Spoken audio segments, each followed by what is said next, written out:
വേദിയിലേക്ക് വന്നത്. മനോഹരമായി നമ്മുടെ ആ ചടങ്ങ് അവസാനിച്ചു. Thank you so much Joshi sir. Thank you so much everybody. Please have a seat back. നമസ്കാരം. വൈകിട്ട് ദിലീപ് പോലീസുണ്ടായിരുന്നതിനെ പടത്തിന്റെ ഒരു ഓഡിയോ ലോഞ്ച് ചടങ്ങുണ്ട്. 6:30 മണിക്കാണ്. ഒന്നും അറിയിക്കാണ്ടായിരുന്നില്ല. അവിടെ തന്നെ പറഞ്ഞു, ഓക്കെ ഞാൻ അവിടെ എത്തിയിരിക്കും, ഉറപ്പായിട്ട് എത്തിയിരിക്കുന്നു. ഫോൺ വെച്ച് കഴിഞ്ഞപ്പോഴാണ് ആലോചിച്ചത് ചെറിയ ഫാമിലി ഗെറ്റ് പ്ലാൻ ചെയ്തിട്ടുണ്ടായിരുന്നു. അത് 7 മണിക്കായിരുന്നു. അത് ഞാൻ 8 മണിക്കത്തേക്ക് മാറ്റി.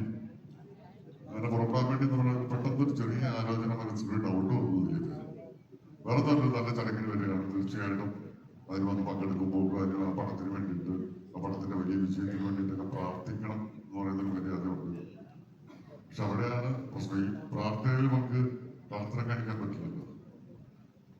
26-ാം തീയതിയാണ് ഈ പടം റിലീസ് ചെയ്യുന്നത്. 3-ാം തീയതി എന്റെ മകന്റെ പടം നടികൾ റിലീസ് ചെയ്യുന്നുണ്ട്. അപ്പൊ ഇതിനു വേണ്ടി പ്രാർത്ഥിച്ചാൽ അത് കുഴപ്പമാവോ എന്ന് പറയുന്നൊരു ടെൻഷൻ കുറച്ചെടുത്തൊക്കെ ഉണ്ടായി. പക്ഷെ പിന്നീട് ആലോചിക്കുമ്പോ ഓടുന്ന പടങ്ങൾ, നല്ല പടങ്ങളൊക്കെ വരുമ്പോഴാണ് തിയേറ്ററിലേക്ക് ആളുകൾക്ക് വരാനുള്ള താല്പര്യവും ആക്രമണം ഉണ്ടാകുന്നത്. ഇപ്പൊ തന്നെ നമുക്ക് മലയാള സിനിമയുടെ പുഷ്കര കാലഘട്ടം എന്ന് തന്നെ പറയാം. സിനിമകൾ ധൈര്യമായിട്ട് തിയേറ്ററിലേക്ക് വിടാം. തിയേറ്ററിലേക്ക് ആളുകൾ വരാൻ കൊതിക്കുകയാണ്. ഒരു സിനിമ കണ്ടിട്ട് വീട്ടിൽ ചെന്ന് കഴിയുമ്പോൾ അടുത്ത സിനിമ കാണാനുള്ള ആഗ്രഹത്തിലേക്ക് ആളുകൾക്ക് കൊണ്ടെത്തിക്കുക എന്ന് പറയുന്ന ഒരു അവസ്ഥയാണുള്ളത്. അതുകൊണ്ട് തന്നെ നമ്മളിപ്പോ വളരെ നല്ലൊരു സീസണിലാണ് വന്ന് നിൽക്കുന്നത്. എല്ലാ ഐശ്വര്യങ്ങളും പങ്കുണ്ടാകട്ടെ. കെയർടേക്കർ എന്ന് കേൾക്കുമ്പോൾ തന്നെ നമുക്കറിയാം എല്ലാവർക്കും വേണ്ട ആളാണ് കെയർടേക്കർ. എന്നാൽ എല്ലാ കുറ്റങ്ങളും കേൾക്കേണ്ടി വരുന്ന ഒരാളാണ് കെയർടേക്കർ. ഒരു പടത്തിന്റെ പേര് കേൾക്കുമ്പോൾ തന്നെ നമുക്കതിന്റെ സ്വഭാവവും അതിന്റെ ഒരു വളരെ ഇൻട്രസ്റ്റിംഗ് ആയിട്ടുള്ള വശവും കാണാൻ സാധിക്കുന്നു എന്ന് പറയുന്നത് തന്നെ ആ പടത്തിന്റെ വിജയത്തിന്റെ ആദ്യ പണി കയറി കഴിഞ്ഞു എന്ന് മനസ്സിലാക്കലാണ്. എല്ലാ ഐശ്വര്യങ്ങളും ദിലീപിനും വിനീതിനും ഇതിന്റെ പുറകിൽ പ്രവർത്തിക്കുന്ന എല്ലാവർക്കും, പ്രത്യേകിച്ച് പുതിയതായിട്ട് തുടങ്ങുന്ന ഫിയോക്ക് എന്ന് പറയുന്ന ഈ വിതരണ കമ്പനിക്കും എല്ലാ ആശംസകളും പ്രാർത്ഥനകളും നന്മകളും നേരുന്നു. Thank you, thank you, thank you very much. എല്ലാവരുടെയും വക നടികൾക്കും എല്ലാവിധ നന്മകളും ആശംസകളും നേരാണ്. മാലിന്യയുടെ സ്വഭാവം എങ്ങനെയായിരിക്കണം, മാലിന്യ കാഴ്ചയൊക്കെ എങ്ങനെയിരിക്കണം എന്നൊക്കെ ഞങ്ങളുടെ മനസ്സിലുണ്ടായിരുന്നു. പക്ഷെ അതുപോലെ ഒരാളെ കിട്ടണം എന്നുള്ള ആഗ്രഹവുമായിട്ട് ഇങ്ങനെ നിൽക്കുമ്പോഴാണ് ഇങ്ങോട്ടാണ് എനിക്കൊരു മെസ്സേജ് വരുന്നത് ഇൻസ്റ്റയിൽ. ചേട്ടാ, എനിക്ക് ഇങ്ങനെ ഒരു കാസ്റ്റിംഗ് കോൾ കണ്ടു, ഞാൻ അഭിനയിക്കാൻ ആഗ്രഹമുണ്ട് എന്ന് പറഞ്ഞപ്പോഴാണ് ഞാൻ ഓക്കെ ഇങ്ങനെ ഒരു ഓഡീഷൻ ഉണ്ട്, ആ ദിവസം വരും എന്ന് പറഞ്ഞ് അങ്ങനെ വന്ന് ഞങ്ങൾ സംസാരിച്ചു. ഞങ്ങൾ ആദ്യം ഷൂട്ട് ചെയ്തു, കുറച്ച് കാര്യങ്ങളൊക്കെ കൊടുത്തു, പാടാൻ പറഞ്ഞു. അങ്ങനെ ആ പ്രോസസ്സ് ഇങ്ങനെ പോയിക്കൊണ്ടിരുന്നു. അത് കഴിഞ്ഞപ്പോൾ ആ കുട്ടിയുടെ അച്ഛൻ കൂടെ വന്നിട്ടുണ്ടായിരുന്നു. അപ്പോൾ അച്ഛൻ മഴയെ കുറിച്ചിട്ട് ഇങ്ങനെ പറയുന്നുണ്ട്, ബ്ലാക്ക് ബെൽറ്റ് ആണ് ഇങ്ങനെ. അപ്പൊ ഇതൊന്നും എനിക്ക് ആവശ്യമില്ലല്ലോ എന്ന് ഇങ്ങനെ ആലോചിച്ചിട്ടുണ്ട്, കാരണം ഫൈറ്റൊന്നും ഇല്ല സിനിമയിൽ. അപ്പൊ അത് കഴിഞ്ഞിട്ട് അദ്ദേഹം എന്നോട് പറഞ്ഞു, ഞാനൊരു പാട്ട് പാടട്ടെ എന്ന് പറഞ്ഞു. ഞാൻ അച്ഛൻ എന്തിനാണ് പാടുന്നത്? പക്ഷെ അദ്ദേഹം നന്നായിട്ട് മനോഹരമായിട്ട് പാടി. ഇതൊക്കെ കഴിഞ്ഞപ്പോൾ എനിക്ക് മനസ്സിലായി, മാലിനി എങ്ങനെയാണോ, മാലിനിയുടെ വീട് എങ്ങനെയാണോ, മാലിനിയുടെ കുടുംബം എങ്ങനെയാണോ, അങ്ങനെ ഒരു കുടുംബത്തിൽ നിന്ന് വന്ന ഒരാളാണ് ജൂഹി. ജൂഹിയാണ് മാലിനിയായിട്ട് അഭിനയിക്കുന്നത്. അന്ന് തന്നെ ഞങ്ങൾ ഇത് ഉറപ്പിക്കുകയും ചെയ്തു. എൻ്റെ സിനിമയിലെ ആദ്യത്തെ ഹീറോയിൻ കാസ്റ്റിംഗ് ജൂഹി ആയിരുന്നു. ജൂഹിനെ വേദിയിലേക്ക് ക്ഷണിക്കുന്നു.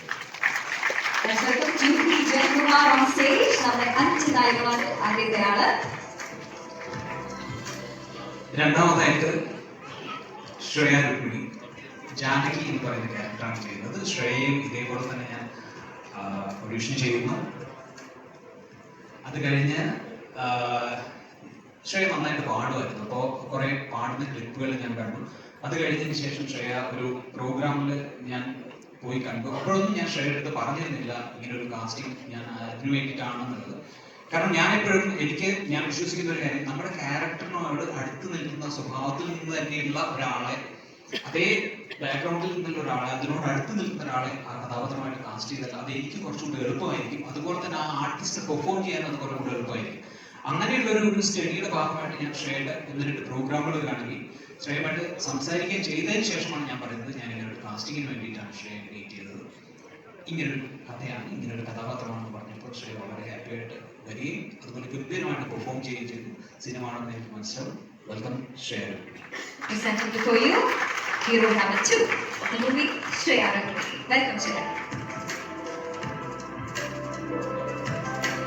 അതുപോലെ സമയമെടുത്ത് തന്നെ ഞങ്ങൾ ആദ്യം വേറൊരു ഓപ്ഷൻ ഓൾമോസ്റ്റ് ഫൈനൽ ചെയ്തു, പക്ഷേ ലാസ്റ്റ് മൊമെന്റിലാണ് അത് വർക്കാവുന്നില്ല എന്ന് തോന്നിയത്. അങ്ങനെ വീണ്ടും അന്വേഷണം തുടർന്നു. അങ്ങനെ കിട്ടിയ ഒരു ആർട്ടിസ്റ്റാണ് സ്വാതി. സ്വാതിയെ വേദിയിലേക്ക് ക്ഷണിക്കുന്നു. സ്വാതിയുടെ ക്യാരക്ടർ ലീന എന്ന് പറയുന്ന ക്യാരക്ടറാണ് സ്വാതി ചെയ്യുന്നത്. പിന്നീട് ഈ സിനിമയിൽ ഇനി 2 ഹീറോയിൻസ് കൂടിയാണ്. ആദ്യത്തെ ആൾ റോസ്മിൻ. റോസ്മിൻ മിസ് മലബാർ ആയിരുന്നു. അപ്പോൾ റോസ്മിൻ്റെ അടുത്ത് ഈ പറയുന്ന ഫോട്ടോസൊക്കെ കണ്ട് ഞാൻ റോസ്മിനെ അഭിനയിക്കാൻ വിളിച്ചപ്പോൾ റോസ്മിൻ്റെ അടുത്ത് ആദ്യം പറഞ്ഞത് ഞാൻ എയർലൈൻസ് വർക്ക് ചെയ്യാൻ, എയർ ഹോസ്റ്റസ് ആയിട്ട് വർക്ക് ചെയ്യാൻ ഇന്റർവ്യൂ കഴിഞ്ഞിരിക്കുകയാണ്, ഞാൻ അങ്ങനെ പോകാനുള്ള ഒരു താല്പര്യത്തിലാണ്. ഞാൻ പറഞ്ഞു ഒന്ന് വരും, വന്ന് കണ്ടിട്ട് നമുക്ക് തീരുമാനിക്കാം എങ്ങനെയാണ് അടുത്ത ജീവിതം മുന്നോട്ട് പോകേണ്ടത് എന്നുള്ളത്. അങ്ങനെ റോസ്മിനെ വിളിച്ചു വരുത്തുകയും ഷൂട്ട് ചെയ്യുകയും റോസ്മിൻ്റെ അടുത്ത് ഈ കഥ പറയുകയും ഈ ക്യാരക്ടറിനെ കുറിച്ച് പറയുകയും ചെയ്തു. റോസ്മിൻ ഈ സിനിമയിലേക്ക് വന്നു. വളരെ സന്തോഷമുള്ള ഒരു കാര്യം, ഞങ്ങളുടെ സിനിമ ഷൂട്ടിംഗ് തീരുമ്പോൾ തന്നെ റോസ്മിൻ അടുത്ത തമിഴ് സിനിമ ചെയ്യുന്നു, അത് കഴിഞ്ഞ് തെലുങ്ക് സിനിമ ചെയ്യുന്നു. അങ്ങനെ ഇപ്പോൾ എയർ ഹോസ്റ്റസ് ആണെന്ന് ആഗ്രഹിച്ചാൽ ഇപ്പോൾ പറന്നുകൊണ്ടിരിക്കുകയാണ്. ഇതിപ്പോൾ ഏതോ ഒരു ലൊക്കേഷനിൽ നിന്ന് ഞങ്ങൾ എത്തിച്ചതാണ്. റോസ്മിൻ പ്ലീസ്.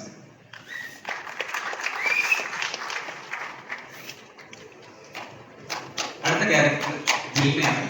ദിൽന ശ്രുതി എന്ന് പറയുന്ന ക്യാരക്ടറാണ് ചെയ്തത്. ദിൽനയും ഇതേപോലെ തന്നെ ഞങ്ങൾ ദിൽന മലയാളത്തിലോ 2 സിനിമകളിൽ അഭിനയിച്ചിട്ടുണ്ട്. അപ്പോൾ ദിൽനയുടെ പെർഫോമൻസ് ഞാൻ സിനിമയിൽ കണ്ടിട്ടായിരുന്നില്ല. ആക്ച്വലി ഞങ്ങൾ വിളിച്ച് ഷൂട്ട് ചെയ്തിട്ടാണ് ഈ ക്യാരക്ടറിന് ഏറ്റവും ആപ്റ്റായിട്ടുള്ള ഒരാളാണ് ദിൽന എന്നുള്ള ഉറപ്പ് കിട്ടിയപ്പോഴാണ് ദിൽനയെ ഇതിലേക്ക് ക്ഷണിച്ചത്. Dilna please come. അപ്പോൾ ഇങ്ങനെ 5 പേര് ഞങ്ങളുടെ കൂടെ ഈ സിനിമയുടെ ഭാഗമായിട്ടുണ്ട്. Welcome to cinema industry please. ഇവരെല്ലാവരും വളരെ രസകരമായിട്ട് ഞങ്ങളുടെ സിനിമയിലെ ക്യാരക്ടേഴ്സിന് വളരെ മനോഹരമായിട്ട് ഞാൻ ആഗ്രഹിച്ചതിനപ്പുറത്തേക്ക് കൊണ്ടുവരാൻ എന്നെ സഹായിച്ചിട്ടുണ്ട്. സോ ഞാൻ ആദ്യമായിട്ട് ജൂഹിയിൽ നിന്ന് നമുക്ക് തുടങ്ങാം.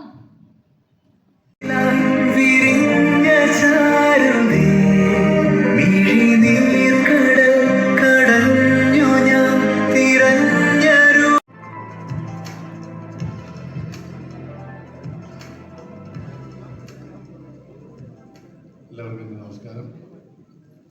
പവി കെയർടേക്കർ ദിലീപ് എന്ന നടനിൽ നിന്ന് സാധാരണക്കാരായ നമ്മൾ പ്രതീക്ഷിക്കുന്ന, എല്ലാവരും ഇഷ്ടപ്പെടുന്ന ദിലീപിൻ്റെ ഒരുപാട് നല്ല മാനസങ്ങളുള്ള ഒരു കഥാപാത്രമാണ് പവി. ഞാൻ കൂടെ നിന്ന് കുറച്ച് ദിവസം നോക്കിക്കണ്ട കഥാപാത്രമാണ് പവി. വളരെ നന്നായിട്ട് പിന്നെ അത് പകർത്തിയിട്ടുണ്ട്, നന്നായിട്ട് രജേഷ് എഴുതിയിട്ടുണ്ട്. നല്ലൊരു വൃത്തിയുള്ള, വളരെ എന്താ പറയുക, ഫീൽ ഗുഡ്, അതിൻ്റെ മാക്സിമത്തിലേക്ക് ആളുകളെ എത്തിക്കുന്ന സിനിമയാണ്. ദിലീപ് എന്നും സാധാരണക്കാരുടെ പ്രതിനിധിയായിട്ട് അഭിനയിച്ചിട്ടുള്ള സിനിമകളൊന്നും പ്രേക്ഷകരെ നിരാശപ്പെടുത്തിയിട്ടില്ല. ഓട്ടോക്കാരനായാലും പാചകക്കാരനായാലും ദിലീപ് എന്നും ആളുകളെ ചിരിപ്പിച്ചിട്ടുണ്ട്, സന്തോഷിപ്പിച്ചിട്ടുണ്ട്. അപ്പോൾ തീർച്ചയായിട്ടും ഇവിടെ തിയേറ്റർ സുഹൃത്തുക്കൾ ഒരുപാട് പേരുണ്ട്. തിയേറ്റർ നിറയ്ക്കുന്ന സിനിമ തന്നെയായിരിക്കും പവി കെയർടേക്കർ. എനിക്ക് വളരെ ഇഷ്ടം തോന്നിയിട്ടുള്ളൊരു സിനിമയാണ്. അപ്പോൾ ഈ സിനിമയിൽ ഭാഗമാകാൻ കഴിഞ്ഞത് വലിയൊരു ഭാഗ്യമായിട്ട് ഞാൻ കരുതുന്നു. ഈ സിനിമ സൂപ്പർ ഹിറ്റാവും ഞാൻ ഉറച്ചു വിശ്വസിക്കുന്നു. സന്തോഷകരമായ ഒരു മുഹൂർത്തം. അതിലൊന്ന് പവി കെയർടേക്കറിന്റെ ലോഞ്ചാണ്. ഓഡിയോ ലോഞ്ചാണ്. അതുപോലെ തന്നെ പ്രധാനപ്പെട്ട ഒന്ന്, മലയാള സിനിമയിലെ തിയേറ്റർ അസോസിയേഷന്റെ പുതിയ ഒരു സംരംഭം, ഒരു നന്മയുടെ സംരംഭം തന്നെ പറയാം. കാരണം വെച്ചെങ്കിൽ ഇതിലെ നമ്മുടെ പ്രസിഡന്റായ ഫിയോക്കിന്റെ പ്രസിഡന്റായ വിജയേട്ടനോട് പ്രസംഗിക്കേണ്ടായി, എന്നെ കുറിച്ച് നമ്മളോട് സംസാരിക്കേണ്ടായി. എന്തിനു വേണ്ടിയിട്ടാണ്? കാരണം ഫിയോക്ക് എന്ന് പറയുന്ന സംഘടനയ്ക്ക് ഷോ ചെയ്യാനോ അങ്ങനെയുള്ള കാര്യങ്ങൾക്കൊക്കെ ഉള്ള പരിമിതികളൊക്കെയാണ്. അപ്പൊ കണ്ടുപിടിച്ച വിജയേട്ടന്റെ ഒരാശയം തന്നെയായിരുന്നു. ഇന്നൊന്നിലേ തുടങ്ങിയതല്ല. ശരിക്കും ആദ്യമായിട്ട് എനിക്ക് തോന്നുന്നത് വിജയേട്ടൻ സംസാരിക്കുന്നത് ലിയോ എന്ന സിനിമ വിതരണത്തിനടുത്ത് തുടങ്ങാം എന്നുള്ള രീതിയിലായിരുന്നു. പക്ഷെ അത് സാധിച്ചില്ല. പിന്നീടാണ് നമ്മളൊരു ചർച്ചകളും കാര്യങ്ങളും ഒക്കെ വന്ന സമയത്ത് ജനറൽ ബോഡിയിൽ വെച്ച് അങ്ങനെ ഒരു തീരുമാനം പറയുകയൊക്കെ ചെയ്തു. ഭക്ഷണം കഴിക്കുന്ന സമയത്താണ് എൻ്റെ അടുത്ത് വിചാരിച്ചു ചോദിച്ചത്, ദിലീപ്ജിയുടെ സിനിമകൾ എങ്ങാനും നമ്മൾക്ക് എങ്ങനെയാണ്? ഞാൻ പറഞ്ഞു, ഞാനിങ്ങനെ ആലോചിച്ചു കഴിഞ്ഞപ്പോൾ നമ്മൾ ഈ സിനിമ 10-21 വർഷമായിട്ട് നമ്മൾ ഡിസ്ട്രിബ്യൂട്ടേഴ്സ് മേഖലയിലുള്ള ആൾക്കാരാണ്. അപ്പൊ അത് കഴിഞ്ഞ് ഞാൻ ചെയ്യുന്ന സിനിമ ലിസ്റ്റിന്റെയാണ്. ലിസ്റ്റിൽ ഇവിടുത്തെ ഏറ്റവും വലിയ ഒരു നിർമ്മാതാവ് വിതരണക്കാരനാണ്, തിയേറ്റർ ഉടമയും. അപ്പോൾ ലിസ്റ്റിന്റെ പടം എന്തായാലും വരില്ല ഇതിലേക്ക്, കാരണം ലിസ്റ്റിന് സ്വന്തമായിട്ടുള്ള പ്രസ്ഥാനമുണ്ട്. പിന്നെ ചെയ്യുന്നത് ഗോകുലത്തിന്റെ പടങ്ങളാണ്. അപ്പൊ അതൊന്നും അടുത്ത് നമുക്ക് ഒന്നും ചെയ്യാൻ പറ്റില്ല എന്നുള്ളൊരു ചിന്തയിലാണ് ഞാൻ പറഞ്ഞു, ചേട്ടാ നമുക്ക് ഈ സിനിമ നമുക്ക് ചെയ്യാം എന്നുള്ള രീതിയിലാണ്. സത്യം പറഞ്ഞാൽ തിയേറ്റേഴ്സ് അസോസിയേഷന്റെ വളരെ പിന്തുണയും അതൊരു നന്മയ്ക്ക് വേണ്ടിയിട്ടാണ്. തിയേറ്റർ അസോസിയേഷന്റെ മെമ്പേഴ്സിന് തിയേറ്റർ അസോസിയേഷന് ഇരിക്കാനൊരു, അതിലെ മെമ്പേഴ്സിനൊക്കെ ഇരിക്കാനുള്ള ഒരു സ്ഥലം, അങ്ങനെ ഒരുപാട് കാര്യങ്ങൾ അതിലെ മെമ്പേഴ്സിനെ എത്രത്തോളം സപ്പോർട്ട് ചെയ്യാൻ പറ്റുമെന്നുള്ള കാര്യങ്ങളൊക്കെ ആലോചിച്ചിട്ടാണ് ഇങ്ങനൊരു, അല്ലാതെ മറ്റുള്ള പല ആളുകളും വേറെ രീതിയിലൊക്കെ വളച്ചൊടിക്കാനും പ്രശ്നങ്ങളെടുക്കാൻ ശ്രമിക്കുന്നുണ്ട്. അങ്ങനെയൊന്നും അല്ല, ഒരു നന്മ മാത്രം കണ്ടാണ് പുതിയ സംരംഭത്തിന് തുടക്കമിട്ടിരിക്കുന്നത്. ഇന്ന് ഇത്രയധികം മാധ്യമ സുഹൃത്തുക്കളെല്ലാം ഇവിടെ വന്നിട്ടുണ്ട്, വലിയ സന്തോഷം. കാരണം എൻ്റെ ഇപ്പോഴത്തെ അവസ്ഥയൊക്കെ നിങ്ങൾക്ക് എല്ലാവർക്കും അറിയാം. കഴിഞ്ഞ 28-29 വർഷമായിട്ട് ഇൻഡസ്ട്രിയില് കൊച്ചു കൊച്ചു വേഷങ്ങൾ ചെയ്ത് ഇവിടം വരെ എത്തിയ ഒരാളാണ്. സത്യസന്ധമായി പറഞ്ഞാൽ പ്രേക്ഷകരുടെ കയ്യടി, അതുപോലെ തന്നെ എന്നെ വിശ്വസിച്ച്, ഞാൻ ഇത്രയും പ്രശ്നത്തിൽ നിൽക്കുമ്പോഴും എന്നെ വിശ്വസിച്ച് ഇവിടെ സിനിമ നിർമ്മിക്കുന്ന എൻ്റെ നിർമ്മാതാക്കള്, അതുപോലെ തന്നെ എന്നെ പുതിയ പുതിയ കഥാപാത്രങ്ങൾ തന്ന് എൻ്റെ സംവിധായകരെ, എൻ്റെ എഴുത്തുകാര്, എൻ്റെ കോ ആർട്ടിസ്റ്റുകൾ, ഒരുപാട് പേരുടെ ഒരു പ്രാർത്ഥനയാണ് ഈ ഞാൻ. അതുപോലെ തന്നെ ഈ സിനിമ എനിക്ക് എത്രത്തോളം ആവശ്യമാണെന്ന് നിങ്ങൾക്ക് എല്ലാവർക്കും അറിയാം. കാരണം ഞാൻ നിങ്ങളെ, ഇത് എൻ്റെ 149ാമത്തെ സിനിമയാണ്. ഇത്രയും കാലം ഞാൻ ഒരുപാട് ചിരിപ്പിച്ചു. കഴിഞ്ഞ കുറച്ച് കാലമായിട്ട് ഞാൻ ദിവസം കണ്ടുകൊണ്ടിരിക്കുന്ന ഒരാളാണ്. ചിരിപ്പിക്കാൻ ശ്രമിക്കുന്ന എനിക്ക് ഇവിടെ നിലനിൽക്കാൻ ഈ സിനിമ എനിക്ക് ആവശ്യമാണ്. കാരണം എല്ലാവരും പറയുന്നത് ദിലീപ് എന്റർടൈൻമെന്റ് ആണ്. ഞാൻ പല ശ്രമങ്ങളാണ് ആസ് എൻ ആക്ടർ, പല വേഷത്തിന് നമ്മൾ ശ്രമിക്കും. ഇന്ന് ഈ സിനിമ വിനീത് വന്ന് പറഞ്ഞ കഥ, രാജേഷ് ആര്യർ നന്നായിട്ട് എഴുതിയ കഥ, ഈ സിനിമ പവി കെയർടേക്കർ തിയേറ്ററിലെത്തുമ്പോൾ എൻ്റെ പ്രിയപ്പെട്ട പ്രേക്ഷകരെ വിശ്വസിച്ചുകൊണ്ട് മാത്രമാണ് വരുന്നത്. കാരണം ദിലീപിന്റെ സിനിമയിൽ നിന്ന് ഏറ്റവും വലിയ കമ്പനികളുടെ സിഇഒ ആണെങ്കിലും, താഴെ നിൽക്കുന്ന ആളുകളാണെങ്കിലും, ചായക്കടയിൽ ചായ അടിക്കുന്ന ആളാണെങ്കിലും പറയുന്നത്, ഏത് തരത്തിലുള്ള ആൾക്കാരും പറയുന്നത്, നിങ്ങളുടെ സിനിമകൾ കാണുന്നത് ഞാൻ കുറെ ചിരിക്കാനും ഒക്കെ വേണ്ടിയിട്ടാണ്, ഞങ്ങളുടെ സ്ട്രെസ് ഒഴിവാക്കാനാണ്. അപ്പൊ തീർച്ചയായിട്ടും എനിക്ക് ആ കാര്യം പറയാം. നിങ്ങൾ ആഗ്രഹിക്കുന്ന, നിങ്ങൾ അങ്ങനെ എന്നിൽ നിന്ന് ആഗ്രഹിക്കുന്ന ഒരു കഥാപാത്രം തന്നെയാണ് വളരെ സാധാരണക്കാരനായ പവി കെയർടേക്കർ എന്ന ഈ സിനിമയിൽ ഞാൻ അവതരിപ്പിക്കുന്ന പ്രവർത്തനം. അതെനിക്ക് കൊണ്ടുവന്നു തന്ന എൻ്റെ പ്രിയ, ശരിക്കും പറഞ്ഞാൽ ഞാൻ വിനീത് നേരത്തെ പറഞ്ഞു, ഞാൻ വിനീതും തമ്മിലുള്ള കാര്യം, ഞാൻ എൻ്റെ സഹോദരനോടുള്ള പോലെ തന്നെ വിനോദം കെട്ടുകാരാറുണ്ട്, ചോദ്യങ്ങൾ ചോദിക്കാറുണ്ട്. പക്ഷെ എപ്പോഴും വളരെ ചിരിച്ചു നിൽക്കുന്ന മുഖമായിട്ട് തന്നെയാണ് വിനീത് എന്നോട് പെരുമാറിയിട്ടുള്ളത്. രാജേഷിന്റെ ഒക്കെ മറ്റിട്ട്, കാരണം ചിലപ്പോൾ നമുക്ക് ചില സംശയങ്ങൾ വരുമ്പോൾ നമ്മൾ ചോദിക്കാറുണ്ട്. അപ്പൊ അതുപോലെ തന്നെ മലയാള സിനിമയിലേക്ക് നമുക്ക് കൊടുക്കാൻ പറ്റുന്നത് എന്താ പറയാ, എൻ്റെ കൂടെ വർഷങ്ങൾക്ക് മുമ്പ് ഒരുപാട് നായികന്മാർ എൻ്റെ കൂടെ വന്നിട്ടുണ്ട്. അവരുടെ ആദ്യ നായകനാണ് ഞാൻ. അതുപോലെ തന്നെ മലയാള സിനിമയിലേക്ക് 5 നായകന്മാരുകൂടി പുതിയതായിട്ട് വരികയാണ്. ഇവർ 5 പേരും കഴിവുള്ളവരാണ്. അത് നിങ്ങൾക്ക് ഈ സിനിമ കാണുമ്പോൾ മനസ്സിലാവും. അതുപോലെ തന്നെ ഇതിന്റെ editor Deepu, music director Mithun ഇതിനു മുമ്പ് ചെയ്ത റോഷാക്ക്, മലയാളത്തിൽ ചെയ്ത സിനിമ റോഷാക്കാണ്. നമ്മളെല്ലാവരും കണ്ടതാണ് ആ സിനിമ. അപ്പൊ അദ്ദേഹത്തിന്റെ കഴിവറിയാം. അദ്ദേഹം ചെയ്ത പാട്ടുകൾ നിങ്ങൾ കണ്ടു. പിന്നെ ഇതിന്റെ ക്യാമറമാൻ, രോമാഞ്ചത്തിന്റെ ക്യാമറമാൻ സനു തായൂർ. സനുവിന്റെ നല്ല വർക്കാണ്. സനു കൂടെ വന്നിട്ടില്ല. പിന്നെ ഇവിടെ ഇരിക്കുന്ന ജോണിനെ നിങ്ങൾക്ക് അറിയാം. എന്നെ ജോണിനെ കാണുമ്പോൾ എല്ലാവരും ചോദിക്കുന്നത് CID ന്യൂസ് സെക്കൻഡില്ലേ എന്നാണ് ചോദിക്കുന്നത്. അപ്പൊ ജോണി ഇന്ന് മലയാള സിനിമയിൽ ഏറ്റവും കൂടുതൽ കഴിഞ്ഞ ദിവസം ജോണി പറഞ്ഞ 140-150 സിനിമയൊക്കെ ആയി. ഈ കോവിഡിന്റെ ഇടയിൽ ഇത്രയധികം സിനിമ അഭിനയിച്ച ഒരു നടനെ ഞാൻ ഇന്നുവരെ കണ്ടിട്ടില്ല. അപ്പോ അതുപോലെ ധർമ്മച്ചൻ. പിന്നെ ഇതിൽ വരാത്തൊരു വലിയൊരു നായികയുണ്ട്, രാധിക ശരത്കുമാർ. മാഡത്തിന്റെ രാധി ചേച്ചിയുടെ അവിടെ ഇലക്ഷൻ നടന്നുകൊണ്ട്, നാളെ ഇലക്ഷനാണ്.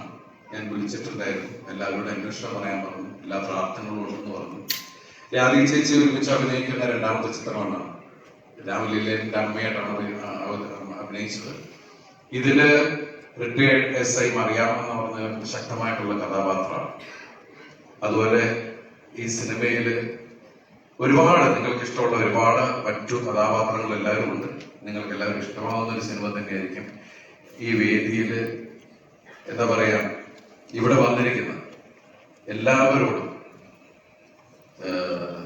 അത്രയധികം നന്ദിയും കടപ്പാടും അറിയിക്കുന്നു. ഈ സിനിമ 26 നിങ്ങൾ തിയേറ്ററിൽ തന്നെ പോയി കാണുക. ഇത് ശരിക്കും എന്റെയും ആവശ്യമാണ്. ഫിയോക്ക് എന്ന് പറഞ്ഞ സംഘടന ആദ്യമായിട്ട് ഒരു സംരംഭത്തിലേക്ക് ഇറങ്ങുമ്പോൾ പൂർണ്ണമായിട്ടുള്ള പിന്തുണയും ഞങ്ങൾക്ക് എല്ലാവർക്കും ആവശ്യമാണ്. അതുപോലെ തന്നെ ഞങ്ങൾക്ക് ഏറ്റവും വലിയ സന്തോഷം, ഫിയോക്ക് എന്ന് പറഞ്ഞ സംഘടന ഞാൻ ചെയർമാനും ആന്റണി പെരുമ്പാർ വൈസ് ചെയർമാനായിട്ട് തുടങ്ങിയ ഒരു അത്രയും വലിയ കൂട്ടായ്മ തുടങ്ങിയ പ്രസ്ഥാനത്തെ ഗംഭീരമായിട്ടുള്ള ഒരു മുന്നേറ്റം, അതിന് ചുക്കാൻ പിടിക്കുന്ന ഞങ്ങളുടെ പ്രിയപ്പെട്ട പ്രസിഡന്റിനെ ഈ വേദിയിൽ ഞങ്ങളുടെ വിജയേട്ടനെ അനുമോദിക്കുകയാണ്. കാരണം അദ്ദേഹം എടുത്തപ്പോൾ പറഞ്ഞു, ജയപ്പെട്ട പറഞ്ഞു 7 വയസ്സേ ആയിട്ടുള്ളൂ. ഈ 7 വയസ്സിനുള്ളിൽ അങ്ങനെയുള്ള ചിന്തകൾ അല്ലെങ്കിൽ അതിനു വേണ്ടിയിട്ടുള്ള ഒരു പ്രയത്നം, അതിന് തുടക്കമിട്ട ഈ ഇന്നത്തെ ഭരണസമിതിയെ ഞാൻ അനുമോദിക്കുകയാണ്. അപ്പോൾ തീർച്ചയായിട്ടും എല്ലാവരുടെയും കൂട്ടായിട്ടുള്ള പ്രാർത്ഥന, സ്നേഹം, പിന്തുണ എല്ലാം ഞങ്ങളുടെ ഉണ്ടാവണം. അതുപോലെ തന്നെ ലാസ്റ്റ് മിനിറ്റിലേക്കാണ് പലരെയും വിളിച്ചിട്ടുള്ളത്.